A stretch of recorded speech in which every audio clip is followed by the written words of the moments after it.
Hi friends, welcome back to Maggie's kitchen. ఈరోజు వీడియోలో instant టమాటా పచ్చడిని మీతో షేర్ చేస్తున్నాను. అయితే ఈ వీడియోలో నేను చూపించే ప్రాసెస్ అంతా కూడా చాలా ఈజీ వేలో చూపిస్తున్నాను. టమాటా పికిల్ని చేయాలి అంటే ఎక్కువ ప్రాసెస్ అని అనుకునే వాళ్ళకి ఇంత సింపుల్ పద్ధతిలో చేసుకోవచ్చా అని అనిపిస్తుంది. ఎండతో పని లేకుండా ఇన్స్టెంట్గా చేసుకోవచ్చు, ఎప్పుడు కావాలంటే అప్పుడు. ఇంకా టేస్ట్ గురించి చెప్పాల్సిన అవసరం లేదండి. అన్నంలో కలుపుకొని తింటుంటే అసలు నోట్లో నీళ్ళు అలా ఊరిపోతూ ఉంటాయి, అంత బాగుంటుంది.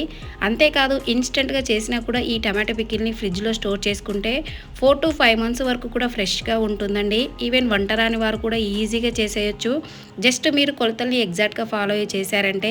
మరి రెసిపీ ప్రాసెస్ ఏంటో చూసేద్దామా. టమాటా నిల్వ పచ్చడిని తయారు చేసుకోవడానికి ముందు స్టవ్ ఆన్ చేసుకొని స్టవ్ మీద ప్యాన్ కానీ కడాయి కానీ పెట్టుకొని అందులోకి 1 టేబుల్ స్పూన్ దాకా మెంతులు, అలాగే 1 టేబుల్ స్పూన్ దాకా ఆవాలు వేసి ఫ్లేమ్ని సిమ్లోనే పెట్టుకొని ఒక 2-3 నిమిషాల పాటు ఇలా కలుపుకుంటూ వేయించుకోవాలండి.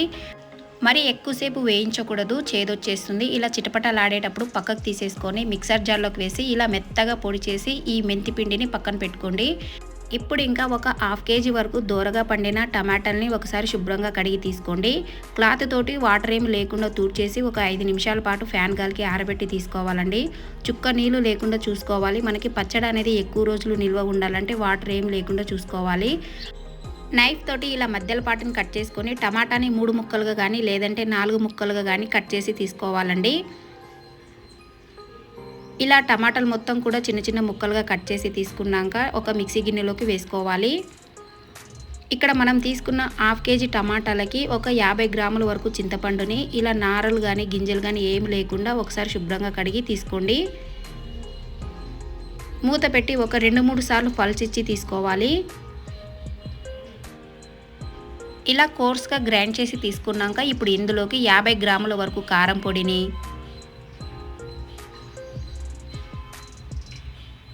అలాగే ఒక 50 గ్రాముల వరకు ఉప్పు,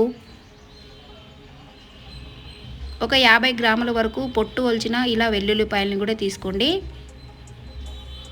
అలాగే ఇందులోకి 1 టేబుల్ స్పూన్ దాకా పసుపు కూడా వేసి ఇప్పుడు మూత పెట్టి మెత్తగా గ్రైండ్ చేసి తీసుకోవాలండి.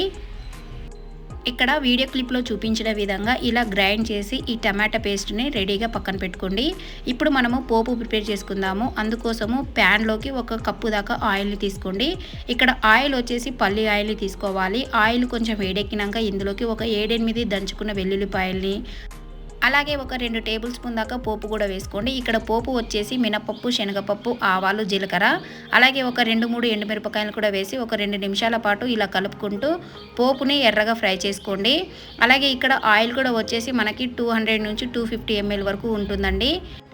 పోపు కొంచెము ఎర్రగా ఫ్రై అయినాక ఇప్పుడు ఇందులోకి మనము మెత్తగా గ్రైండ్ చేసి పక్కన పెట్టుకున్న టమాటా పేస్ట్ వేసి ఒకసారి బాగా కలుపుకోవాలి.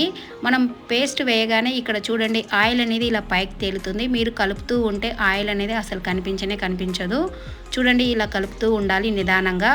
ఇప్పుడు ఇందులోకి కొద్దిగా కరివేపాకు కూడా వేసి కలుపుకోండి. మనకి టమాటా పేస్ట్లోని పచ్చివాసన అంతా పోయేంత వరకు ఒక 20 నుంచి 25 నిమిషాల పాటు మీడియం ఫ్లేమ్ మీద ఇలా కలుపుతూ ఉండాలండి. ఆయిల్ అనేది ఇలా లైట్గా సపరేట్ అవుతూ ఉంటుంది కదా, అప్పుడు ఇందులోకి మనము ఇందాక పొడి చేసి పెట్టుకున్న మెంతిపిండి ఉంది కదా, అది వేసుకొని కలుపుకోవాలి. మీరు మంటను కనుక హైలో పెట్టి కలిపారంటే తొందరగా అడుగు పట్టేసి కొంచెం మాడిపోయిన స్మెల్ వస్తుందండి. సో నిదానంగా మీడియం ఫ్లేమ్ మీద ఇలా కలుపుకుంటూ ఫ్రై చేసుకోవాలి. టమాటా పేస్ట్లోని చెమ్మంతా ఆరిపోయేంత వరకు కలుపుకుంటేనే మీకు పచ్చడి అనేది ఎక్కువ రోజులు నిల్వ ఉంటుంది. ఇక్కడ మీకు స్ట్రక్చర్ చూస్తేనే అర్థమైపోతుంది, ఆటోమేటిక్గా మీకు మంచి స్మెల్ అనేది వస్తుందండి. ఇప్పుడు ఇంకా స్టవ్ ఆఫ్ చేసేసుకొని మూత పెట్టకుండా పూర్తిగా చల్లారిపోయినాక ఏదైనా ఎయిర్టైట్ కంటైనర్లో స్టోర్ చేసుకోండి. చూశారు కదండి ఇన్స్టెంట్ టమాటా నిల్వ పచ్చడి ఎంత తొందరగా రెడీ అయిపోయిందో. సో మీరు కూడా ఈ పద్ధతిలో ఒకసారి ట్రై చేసి చూడండి. ఇది టిఫిన్స్లో కానీ రైస్లో కానీ చాలా అంటే చాలా బాగుంటుంది. మరి వీడియో నచ్చితే లైక్ చేయండి, మీ ఫ్రెండ్స్కి రిలేటివ్స్కి షేర్ చేయండి. మరిన్ని సూపర్ అండ్ టేస్టీ రెసిపీస్ కోసం మన ఛానల్ని సబ్స్క్రైబ్ చేసుకోండి. Thank you for watching.